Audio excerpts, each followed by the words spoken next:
been teaching for all my life. I've been teaching adults. I've been teaching kids. I've been teaching guitar. And basically, when y'all get over there, I don't know if it's junk food, I don't know if it's just sitting on your butt all day with nothing to do, you lose the ability to think like I've never seen, son. It takes me like 2 or 3 days to get your brain back working. And that is really, really sad. And I told you can fix that by picking up a book and reading it, son, to keep your brain working.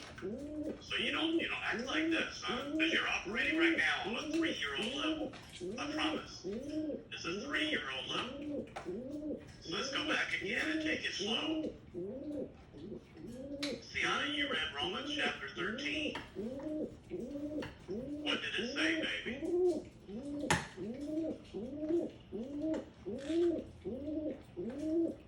Will every soul be subject unto the higher powers?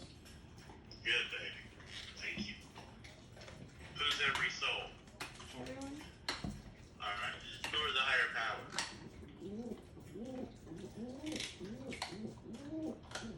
See, here's y'all's problem. You don't listen when people talk to you. And that is a terrible, terrible habit. It's a terrible habit. If I sit here and spend 10 minutes telling you who the higher powers are and you're not listening, that's because you don't have an attention span. It'd be one thing after I've been preaching an hour for people to wander off and daydream, but for you to not even have an attention span of 30 seconds, maybe, that's because you've been sitting around on a picking phone or computer games, making you stupid. So you gotta have an attention span that can listen when people talk. So we're gonna do this again. Because I ought to be able to preach I ought to be able to teach you a whole chapter. We ought to be able to digest it. Because you could when you were 3. So you were smarter than this when you were 3 years old. That's what's happened to your brain, baby. So let's try it again. Let every soul be subject to the higher powers. The higher powers, they're talking about the government. I said state government, federal government. It's like the mayors, it's like the president, it's the governors of the land. So who are the higher powers, Josiah? Government. What does that mean? The people who rule over. People what? People who rule over the I state. can't hear you, son. You're not opening your mouth. Who rule over the state. Okay? Alright. So let every soul be subject to the higher powers, because they're ordained of God. Then Sienna jumped over to 1 Peter 3. What's it saying in 1 Peter 3? Who's to be subject? What does... Who? Wives. Who are they to be subject to? Their husbands. Alright, what if their husband's not a good husband?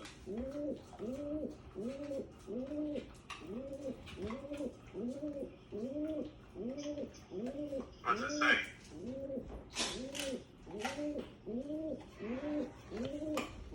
Why don't you read it again? 1 Peter 3 verse 1. Read it for me. Likewise, you wives, be in subjection to your own husbands. If any obey not the word, they also may without the word be won by the conversation of the wives. That's good reading, baby. I appreciate it. So, if they obey not the word, are they good husbands? No. Are the wives to still obey them? They're not? Read it again. Likewise, you wives, be in subjection to your own husbands. That if any obey not the word, they also may without the word be won by the conversation of the wives. Okay, so I ask you again. If the husband is obeying not the word, is he a good husband or a bad husband? Bad. Okay, are the wives to obey a bad husband? Okay. Huh? You don't know? Son, you read 1 Peter 3:1 and tell me what it says. Likewise, ye wives, be in subjection to your own husbands, that if any obey not the word, they also may without the word be won by the conversation of the wives. Alright. So are they to obey a bad husband, son, or disobey a bad husband? says likewise. That goes back to chapter 2. Look up there in chapter 2, son, and read it for me. Go back about 5 verses up and see what it says. In chapter 2? Yeah. 5 verses up. Look somewhere around verse 17.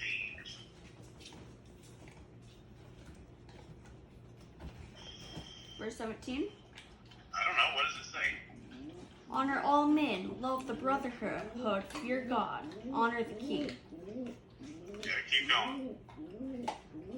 Servants, be subject to your masters with all fear, not only to the good and gentle, but also to the forward. All right. So the servants were to obey their masters. Were they to obey just the good masters, son? No, sir. Were they also to obey the bad ones? Yes, sir. All right. Then when you jump down here, it says, likewise, ye wives, if your husbands don't obey the word, you're still to obey them. See, the authority is still the same. The authority doesn't change because somebody's good or bad. The king that they were to obey right there was one of the worst kings ever in the history of mankind. But the king was to be honored. The king was to be obeyed. So when you get over to Romans, it's saying you are to obey the state, even though the state is not necessarily doing what they're supposed to be doing. Now, what is the exception, Sienna, when you're not to obey? Wait, so I just obey God? That's right, Pumpkin. When they tell you to disobey. So a woman ought to honor her husband. A lot of times when they say, well, the governor or the policeman or my husband or my father or my mother for that matter, she's bad or he's bad, so I don't have to obey. All rebels think that's the excuse of all rebels. And a lot of times they're interpreting them to be bad because of their own rebellion. But at other times they really are bad. There's some bad masters. There's some bad husbands. There's some bad mothers. There's some bad fathers. And there's some bad governors, bad kings. But we are to obey the good ones and the bad ones. Unless they say, go kill your baby, like they did with Moses' parents. So what did Moses' mama do? What did the father and mother do when the king told them, go kill your baby? Not obey? They didn't obey. They hid Moses. They put him in a little ark, a basket, floated him down the river to save him. That was disobedience to the king. And the Hebrew midwives disobeyed. And let's see, the wise men, they were told, they were commanded by the king, and they went out the other way. They didn't obey the king. So you're not to obey a wicked command, but you are to honor and to obey everything you possibly can. All right, let's turn back to Romans 13.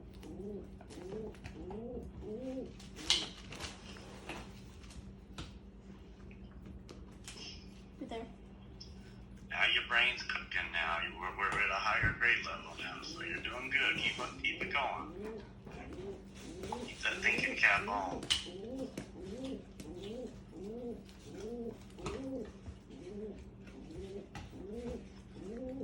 All right, son. Verse 2, you said that for the powers that be are ordained of God. That means God puts people in power, good ones and bad ones. Now, Romans 13 is a controversial chapter because it doesn't give the exceptions. It sounds like it's